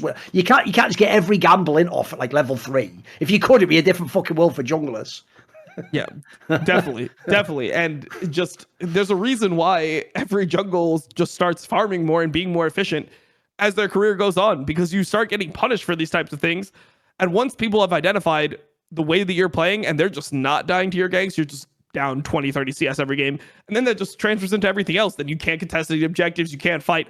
But sure, if you're getting all these ganks off, it actually looks amazing. I don't know. For me, I think that Malrong, he's been figured out, and people just they know to respect him more now, and not value if his camps are up on the other side of the map, and they're just going to force him into actually being an efficient jungler, and he's going to actually have to pick his timings a lot more deliberately instead of just waiting for action to happen the way that he was before. Also, I think that people in general also play better in summer. I mean, when you've been with your team for a year, you understand the game more. You're more in tune with like what the meta is, and obviously you have big changes in each offseason. So once you actually get to the point where you are playing with your team and everyone is cohesive and they track the enemy jungle, what everyone does, these types of players generally do not end up succeeding. And the teams that actually are able to figure out how to actively use their jungler as a piece of the team, like what it appears XL are doing, those teams normally always end up winning out. I think people sometimes take, like, I'll give you a quick side analogy, right? The old school, I mean, we're going back now, like, season bloody 7 or something. The old, like, fucking Gigabyte Marines teams that did all those, like, crazy, like, Levi. Fucking lane swaps and, like, super aggro dives early in the game and champion picks that no one picked at the time, right? Because I praise teams like that, because in my opinion, what that team's identified, whether this is true or not, is, like, well, we have no chance to actually, like, straight up beat, like, the best Korean team. So why don't we just try something super zany and make it, like, super high variance? The fact I think people misunderstand there is that usually is only a great approach on strategy if, like I say, it's your only chance to win. Like, you're such an underdog. If you're one of the top players and top teams, you very rarely want to like embrace variance like that. Because I want to ask you about this, because people who are fans aren't going to get this, right? They're going to think of all the times that it could work if you tried like a really aggressive gank early in a game. Like, imagine if you get this kill onto this player and then he's ahead in like items. Like, it all sounds great, right? But the part they always forget is this, Tom. Imagine it just goes the worst it can go. You die, you burn summoners, you're behind on your path in, maybe the kill even goes to the enemy jungler, right? Now for the rest of the game, you're still the jungler, remember? You're not just a fan watching the game. Like, enjoy playing the rest of that game out. What if your whole fucking comp was based on the idea you had to have like fucking pressure. Like you want to be able to invade them or something. Like you're just done. Like people don't realize how hard it is to play 20 more minutes after you've fucked up the first 5, as it were. Like that takes a lot of mental fortitude, guys. Like I've seen tons of pro junglers just sink when those early plays go wrong. Especially, by the way, if it's one where you need a teammate's help and they flob it or they misexecute or they just fucking abandon you. Like that's really hard to come back from. I can see why people don't play so aggressively. There's a reason. Yeah. I mean, for sure. And then also people get smarter. If you're known for not clearing your camps efficiently, then people are going to go into your jungle and see like, oh, wait, okay, so he has to be bot because his camps are up. And then they're just going to take your fucking camps. And then now you're going to be even more than 20 CS behind. It's not going to be like, oh, I just lost out because, I went bot lane and I wasn't clearing my camps when he was clearing his camps. What it ends up being is, oh, he got his camps and my camps. Oh, I actually can't just fucking play the game. Like I am just doomed for the rest of the game because of this. And teams are smarter now than they used to be. They can just, that's the reason why you never see anyone actually playing like this. They know like once you're behind that you can't take any even fight. So they'll just play the even number game. They're going to invade they're going to make every little thing a mini objective. Your Raptor respawn is going to be a mini objective. Your red buff, your blue buff, all these are going to just end up getting invaded and you just end up getting fucked. So yeah, I mean, I just think that Malrang he has 2 different paths. Either he's going to have to temper down the aggression and up the efficiency so that he's able to actually be relevant in games where the enemy team isn't inting, or he's just going to look terrible. Like those are the 2 options, I think. Oh, by the way, one thing I should have asked about this earlier when we were talking about Astralis, but I'll ask you now. What do you actually think of how Cersei's playing as the jungler? It seems like his champion pool's pretty legit for this patch. Yeah, I think he looks good. I think he looks probably the most legit on the team. I think Dayor's improved, and then that Junghoon guy. I mean, his Pyke looks really insane. I didn't even know that he was apparently a Pyke one trick at a point. That his name used to be Execute or something. But okay, so let's assume the team start banning out his Pyke, and they didn't even win that Pyke game. I mean, I don't think Pyke is like an auto win champion in pro play. I think it's actually really hard to execute most of the time. You have to be extremely good at Pyke to make it work. But when I see the way he played and the fact that Xerxes been playing well, it's like, I don't know, man. Like, I feel like at some point Chachi is going to be a real liability. Maybe I'm just really low on him, but it feels like I don't know. A lot of the time I just don't know what he's doing. Like this game they played against SK, the one that they won. I mean, like how do you fuck up that lead? How do you actually fuck that up? It seems so crazy that you have that much pressure, then you're just getting solo killed randomly. Like I don't know. I feel like those types of things just you can't do in this day and age of League of Legends. And I just think he returned to LEC way too quick. I think he should have spent a full year in ERL, like played 2 EU Masters, just grinded the game, and then got promoted afterwards once everything felt more natural, because it seems like he's really, really behind still. And I don't know. For me, it's always tough to watch this because I think that eventually Chachi, people are going to like just, devalue Chachi's legacy, which I'm not sure he cares about, but just as somebody who likes the game, it just seems like in 5 years we're going to bring up Vizichachi and what he meant in season 7 and what he meant in season 6, and people will be like, Chachi, guy's fucking washed, that guy was garbage. Like, people were just bad at the game back then. It's like, no, he got worse. Like, he got worse in comparison because everyone else kept on grinding, and he didn't even stay still. He didn't even stagnate. He got worse because he stopped playing the game. That's always the tough part. Yeah, I always say to people, the problem is, like, when you take time off the game, it's not just the time you took off, it's the time it takes to get good again. So it's not really you didn't play for a year. It's more like you might have set your career back 3 years by doing that. Like, it takes a while to get to the peak level again. Think about how many hours you accumulate when you're a pro. Like, you don't just instantly become a pro either. It takes years to get to the top of the game in that sense and prove you're legit, etc. And finally, the one other reason why so many comebacks always look whack is because, let's be real, part of what lets you come back is your name and your status of who you used to be. It's not like he played with nameplates off and they were like, wow, it's the craziest top player in the RLs, get him into Astralis. Like, he's in this team because he's called Vizichachi. And by the way, spoiler, probably because Cersei and Kobe are in the team as well. Like, they're literally his ex-teammates, aren't they? So, in some sense, it makes sense he would look a bit whack. I agree, though. He can't keep playing like this because the problem they have is the reverse of what Rogue has, which is you look who they've beaten. Okay, great job, Dom. They took care of all the shit teams. The problem is, look who they have to play. They're going to lose to loads of the top teams. So the question is, on the backside, they have to beat all those bad teams again. And then even then, they're only were asked that they would be like 8th. Like, there's no playoffs coming for Astralis. Like, I got, as much as people might want to believe the dream, like, come on, they're not going to win against the top teams. They don't have the firepower. What do you want? I mean, I think the issue is that even if they play the other teams again, if the other teams improve, it just doesn't look like they have fundamental strength. It looks like they're one of the teams where they have people playing individually well, and they might kind of function together, but not at a super high level. Like, they're still making a lot of like team mistakes. They look like very old fashioned. They actually still look like season 9 Splice. It's like if they just locked those people up, or all of them went into a coma and they just woke up in season 11 or season 12 and started playing, this is what I think they would look like. You know, it's just coma Astralis. That's what they are. So I like they haven't progressed, and like they're not up to date and current with what is going on right now in LEC. That's just not a recipe for success. So for me, I tweeted, I'm fucked up. I tweeted actually at Xerxes because he like he responded to one of my tweets, but I said it was a 3-6 ankle. Like, they're 3-1. After they're 3-1, I'm like, they're going 3-6. Like, I don't see how they're beating. Plausible. Yes, it's definitely plausible. I mean, they still have to play. Like, so who did they play? They play G2. They still have to play XL. They have to play Mad Lions, or like, I mean, they have to play fucking everyone. They have to run the whole gauntlet. It seems really, really tough for them. For sure. Oh, by the way, on that all like LEC team who just can't get into teams, I know who the jungler should be. It should obviously be Selfmade. Because I'll tell you what, mate, that's the other question I have, is when you go and you do look at the Schlattens of the world, it's like, could this not just be Selfmade in this team, mate? Like, as much as you might not like the downsides of Selfmade, I'll take him over a player like that. Like, at least Selfmade has upsides. Like, that's something, guys. You got to get something in the equation. He could be on most of these bottom teams, for fuck's sake. Come on. Yeah, definitely. I mean, he could still be on Vitality. Fuck, like, I've already seen enough of Haru to be like... He could, mate. That hasn't changed. By the way, if ever you wanted proof that it isn't just Selfmade fucking everything, this has to be it, mate. Come on. Like, they've took him out of the team. It hasn't changed any of their problems. They've got most of the same issues with the same players, for fuck's sake.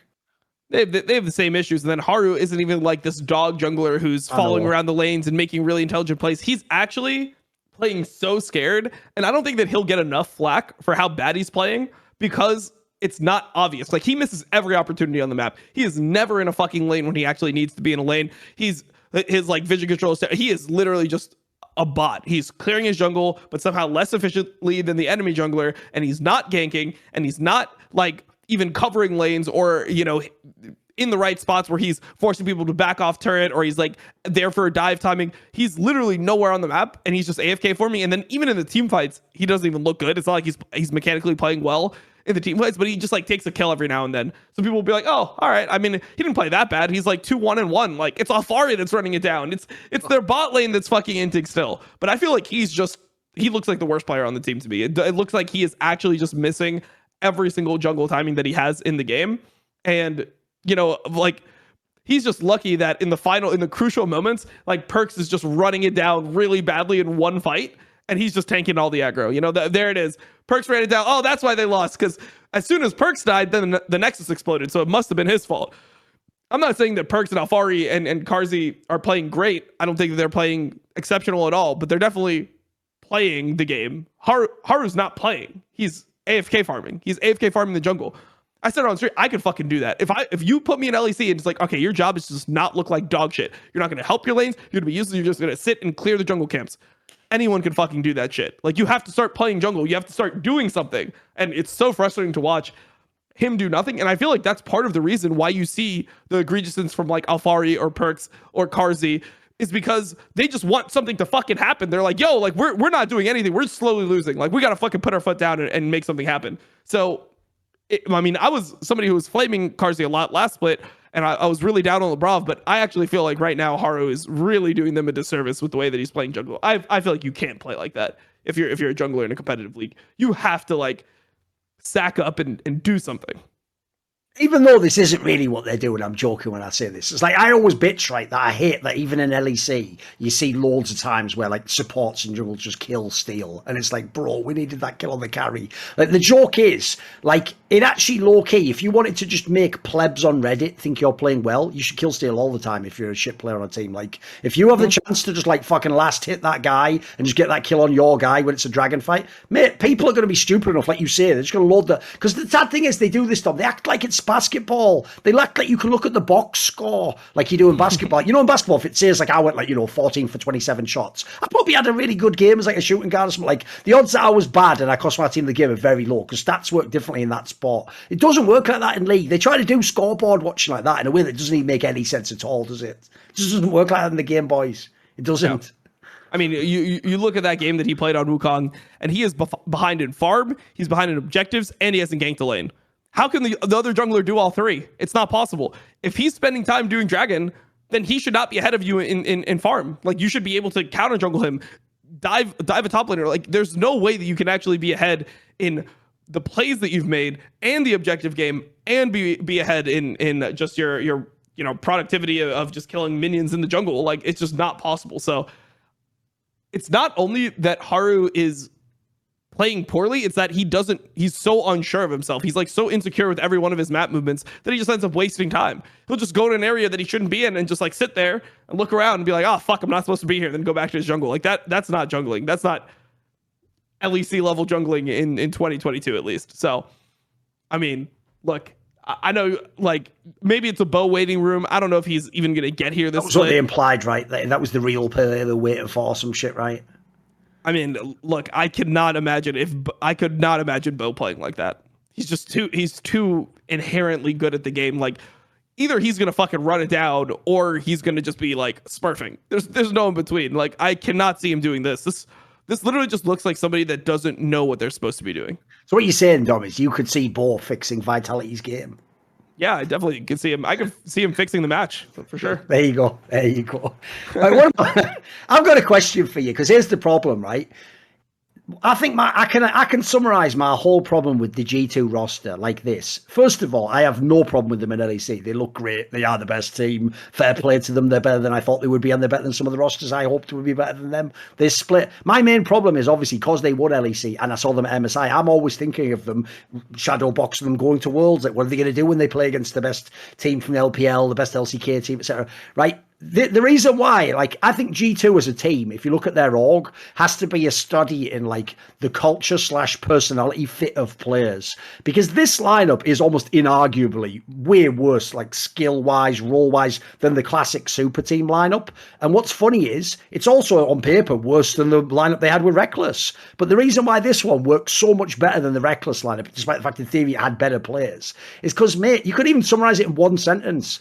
For whatever they did with the players they brought in, it just makes Caps and Jankos just go to peak form. Like, if those two players, by the way, probably the two best players in their roles ever to play in the West, if those two players can play peak form like they are now, anyone can play those. Like, yeah, you can have anyone you want in the bot lane, have anyone you want in every other role. Like, these guys just fucking smurf on the LEC right now. And think about how many players you notice in the conversation of the teams. There's a lot of like semi-dodgy junglers in LEC right now. Mate, Jankos just chills. He's just fucking owning all the games. It's ridiculous. Like, these guys look like right now, like remember, we're putting like Excel and Mad Lions at the moment as the teams with them. The teams that aren't even proven in the playoffs. Like, at the moment, this is like G2's league to lose. They look great right now, mate.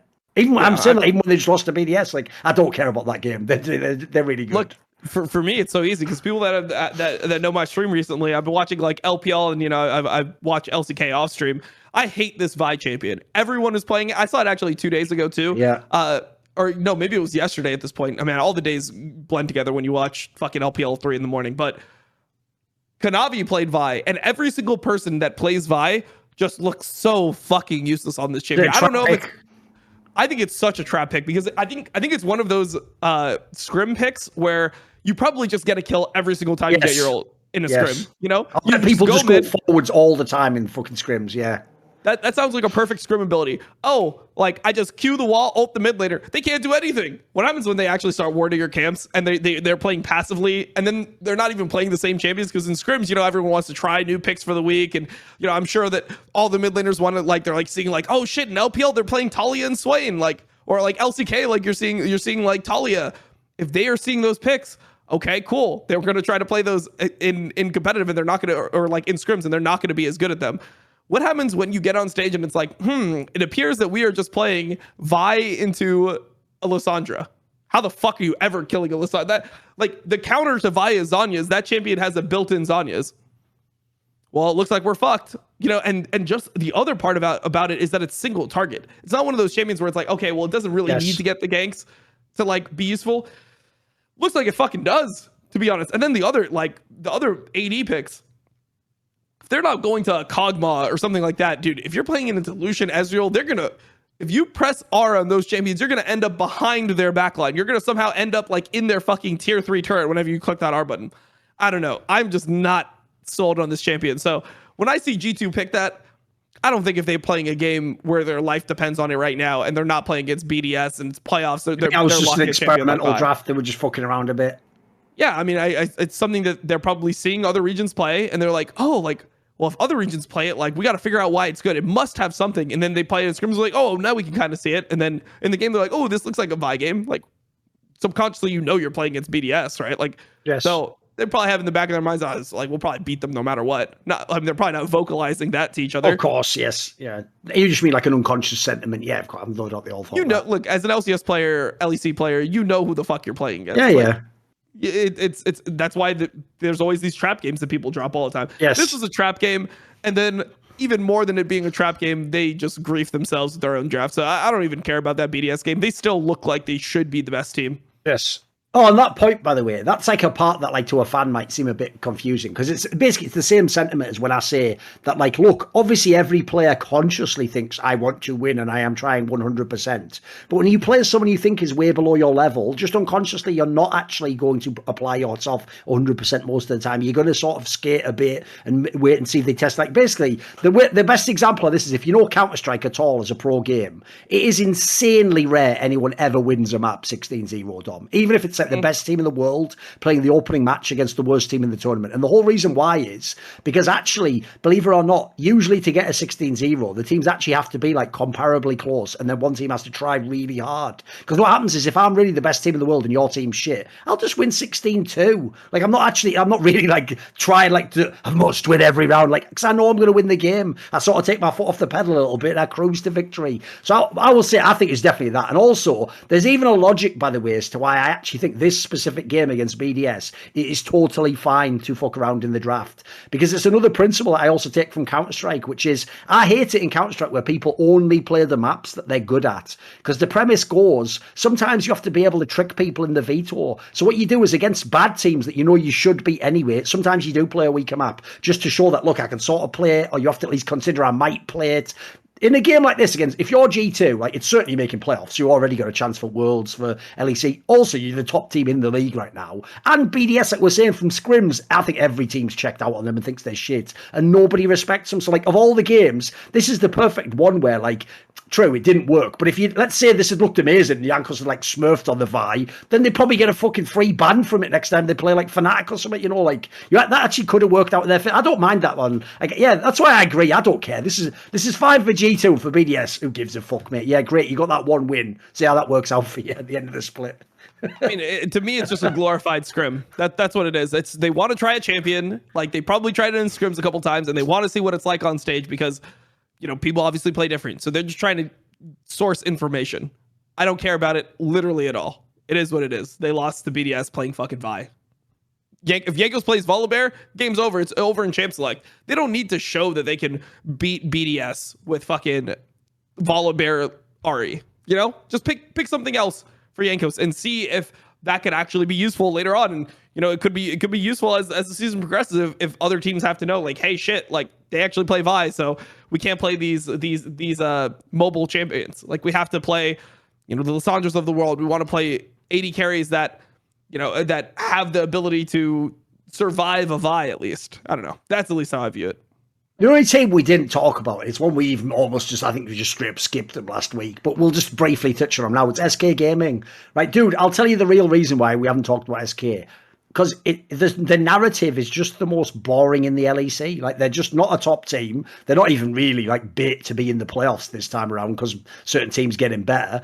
And then you watch the games, it's just nothing. It's just like, whatever. Like, I don't even dislike the team. Like, it's an all right roster on paper. It's just like in the game, they've got one of the most uninspiring teams I've seen in ages, man. It's like, it's not, what's there to hope for? What am I supposed to get into in the game? Like, none of the laners are interesting, too. It's just a boring team. Sorry, it just is. Yeah, it's a boring team. Then it, like, I mean, everyone just knows what it is when you look at the roster, right? Like, They want to hold their LEC spot and put together the best team possible with like dog shit resources. Like them and Astralis just have absolutely Yes. the worst budgets, and it's just blatantly obvious. Like, and I think that's the problem for BDS. I think that's why we're so harsh on BDS, is because that team should be a lot better than it is. Like they paid $26 million from this franchise spot to do this, and clearly players like Adam coming off Worlds and players like Xmatty coming from K Corp and Sigarov coming from K Corp, like this roster wasn't cheap. Where like, you know, SK wasn't getting EU Masters champions, right? Like they got Gilius when, you know, he was coming off being benched. They already had Treats in the team, and they probably got him at a time where, you know, like he was essentially just an academy NA player. Yes. Jesu is Jesu, and then like, you know, Jedax was role swapping, and Certus was just, yeah, I mean, he's just Certus, right? So you look at the roster, you're like, okay, they just don't have the firepower to be good. They're a team that they're trying to be the XL, where they're more than the sum of their parts, but they have way less resources. So yes. I don't know. I really hate teams like SK because they just they hurt the league. I think that's like, they're a leech. They're, you know, when Carlos had that tweet where he's like, you know, I'm looking at all the content we're doing and like these people are fucking leeches. That's the orgs that he's talking about. We got a lot of them in LCS. We got a lot of them. Immortals is a leech right now. Dignitas is a leech. They're not there to win. SK is not trying to like lose money to win. They're trying to lose the minimum while keeping something that they perceive to have high value, which is their franchise slot. And if they get offered like $27 million for their slot sometime down the line, I expect they're going to just grab it, you know? Yeah, the problem they have also in SK is like one of the reasons they're not interested is, like you said, it's not like they're getting top prospects. Like, look, as much as I might think BDS is shit, some of those players, like you said, there was reasons to give some of them a try, and there was even a logic with people like Adam, like maybe they'll be way better than you expect. Like maybe they'll actually be like a low-key top player on like a lower team. The SK squad doesn't even have like the prospects, so that's why, even though funny enough they actually are one of the bottom orgs that do make some content, no one watches it because who's there to be a fan of? Like the joke is they don't have anyone who like the joke. The only person on that team I'm really like a fan of is like I enjoy like Gilius's personality and sometimes his jungle. It's just mainly Treats. Like I actually get the feeling, no joke, because remember, I've watched all the LEC, so to me, I think of him playing an SK game, and I think I'm looking good. But I think a lot of people must just remember that, like the way it ended in TSM, where you remember he got subbed out for Bifrost, and they came back and won the split when it was that online split 2 year. That must have like affected this guy's career, because I don't get it, Dom. Every time I watch him, the eye test checks out. Like he looks like a solid player. It even seems from all the interviews coming on culture, it seems like he has a good mind for the game, good attitude. Like what? I don't get why people like that are just sort of on the outside. Why do they never get picked up by better teams? Why is he not on like Bloody Misfits or something? I don't get it, mate. I don't get that one. Yeah, or just a fucking mystery to me. Or even like Vitality. I think the problem is this, that the teams that he would be good on, or that would probably benefit the most from him and like what his skill set is, would actually be like some of the top teams. Some of the teams that need that guy that's like smart about the game, that's going to really just push his team forward and elevate the players around him. But those teams don't go for players like that. They'll take the Labrov of the world over him every single time. So I feel like he's in this really unfortunate situation where he's not like, number one, support's not the role where you can be on a fucking bad team and just carry the whole game. Yes. Put Core JJ on Immortals, the team still fucking sucks, right? Like maybe they're slightly better, but maybe SK is slightly better than they would be with Treats. Maybe they would be the 12th place team out of the 10 places in LEC, you know, if Treats wasn't on the team. You never know how fucking bad they could be, but obviously it's a joke. But the point of it is that like his skill set, like I don't think he'll ever get a shot for it because he's just going to be on these bottom teams. So it's pretty sad, to be honest. Like I would have loved to see him on a team with some good fucking players, or him with like a really solid AD. I mean, he obviously likes playing with Jesu. I mean, I don't know. I mean, they're probably friends. Yeah, I know. Yeah, he likes playing with Jesu. You know, he believes in him. But realistically, like, I just think that that's not the best for him. You know, like he needs to get out of that relationship. Like you can do better. You know, Treats could do better. That's all I'm saying here. I think the problem with this team also is that you can't blame even like the GM. Like I can't blame Crepo. I can't blame the team, the coach. I blame whoever is fucking making the budgeting decisions for the team. Whoever that is, like whichever person is like actually at the top being like, this is how much money you're going to have to work with. That's the person that's screwing over the team. Until that changes, the team is going to be always a bottom feeder. Yeah, here's the sickest thing. When you say that, I even realised this, and this is why it's so brutal. Actually, if you think about it, that's the issue. Because the joke is, Dom, this is actually the team, right? This is actually the team where what you wanted is you wanted like BDS style ERL like prospect laners with this support jungle duo. Like if you actually put some players with some real like ability in the game with fucking Gilius and Treats, but dude, you'd actually have like you could do a pretty good min max at the bottom of the table here. You could have the team that like competes for the last playoff spot like SK has in the past. And you know, you could like look, you're not going to go to Worlds or something. Let's be realistic, but like this is the team you should be putting the young talents on. But that's the problem; they don't even get them. Like, look at the players they keep. First of all, you'll notice every player who's just meh gets like one extra split in SK. It's weird. Like that's why if I'm the Tinks guy, I'm like, what the fuck did I do wrong, mate? Like, yeah, I wasn't great, but like I'd get one split, I'm kicked like immediately. Like these guys, like they get extra splits of the arse. I don't get it. He got fucked so hard. He kicked for the coach. Like that's the real thing. People be like, oh, but it was Treats that replaced him. It's like, no, Treats was already on the fucking team. He was the support. The reason he was kicked was so that they could have the coach Jess's in game with Treats because they thought that was the solution. Like it just felt to me like Jess just wanted to play some LEC. He just was like watching, you know, and he still was like, oh man, maybe I could make a comeback. Like maybe this is like my moment. Like LEC isn't that good. Like I was pro not that long ago. It felt like that type of thing where it was coach ego more than actual like realistic thinking about what is best for the team. Like there's no way that in those 5 games, they went 0-5. They literally did not win a game with Jess. There's no way that I believe that truly everyone on the team believed that they had a better shot having their coach play support and having their support first time jungle than having Tinks, who's been like a good jungler for his entire career. It's just not possible. There's no way. I don't believe it. No. That's like basically when Reginald just got everyone to agree it was Wild Turtle's fault. Like, spoiler, it's not because they thought it was Wild Turtle's fault. It's because of the way Reginald kept saying it. Like, all that shows me is fair play. At least Jesus did have apparently buy-in from his players. Because he got them buy-in to a fucking shit idea that didn't make any sense and they lost every game. And at the end, they didn't even like apologize for it. They were just sort of like, well, whatever, we tried. Like, that's a guy's career. Like, the Tinks guy would be better than that for fuck's sake. Like, because as you say, they used like the weirdest logic ever. Because like as they said there, they were like, no, we're not kicking Tinks for Jez's though. We're just kicking Tinks, and then we're moving the Treats to Jez's to Tinks's position, and then who could still play support? Like, why is that question even being asked? Like, the first part only makes sense once you've already done it. Like, it only makes sense to bring Jez in when there's no support. Like, the whole thing was whack as fuck. Even though we did give them a chance on the show. It was the Crackdown back then where they were trying to fucking dodge and weave under all the questions. But spoiler, it didn't work, and you lost every game. So fuck off. Yeah, I think that was probably one of the most fucked up episodes of the Crackdown because we just brought this guy that neither of us really knew that well on, and then we just like roasted him live for like an hour and a half, and then he like thanked us for it afterwards. He's like, "Yes, sir." Like, yeah, like, all right.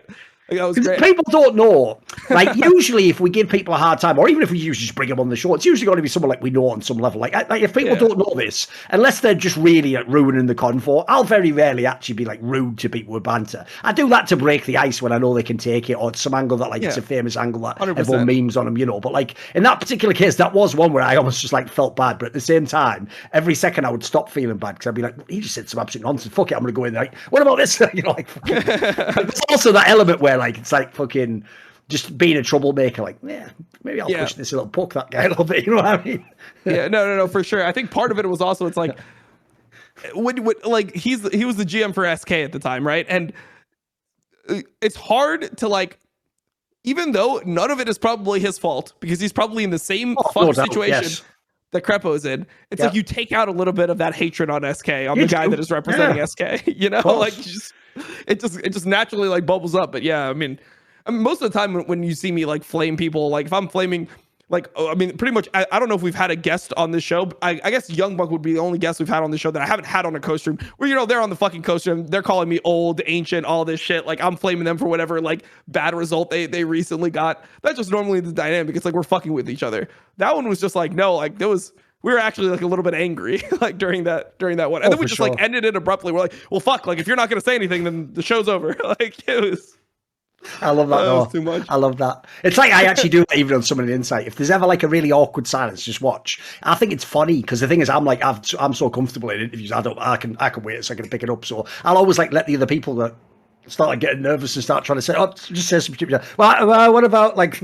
I just love like the tension when it gets all awkward, and then basically on shores. This is why you've got on some level, like you say, there's got to be a reason. Like for example, if you think that the GM on some level, like this is my chance to take out how shit the org is, because the problem is like that's actually the one part that is a bit fucked up about how we all do roast players. Is like the player should take I'll give you the example, right?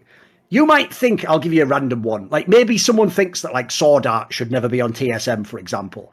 Understand, for Sword Art's career, he should 100% take that deal. That is probably the best, like, I won't say the best team because it was a terrible team, but like the best offer in terms of like for what's left in his career and this contract they offer. He should take that 100%. The person you should flame shouldn't really be Sword Art. It should be Reginald or Lena or whoever signed him, right? Like in that scenario, the real problem is like in esports, we've sort of done the fucked up thing they've done in corporate culture, Dom, where like when you call up the company that's fucked you, you're not really talking to anyone who has any power. You're just bitching at some guy who makes like $8 an hour, and he's just like, "I'm sorry, sir. I'm sorry." And you're just like, "And another thing, the way your company's treating me," and he's just like, "I'm so sorry, sir. You can contact this like complaints line," and you're just wrecking this guy. But the reality is that he didn't do anything. His job is just to take that shit. And sadly, if you're a coach or GM, that is sort of in league your job.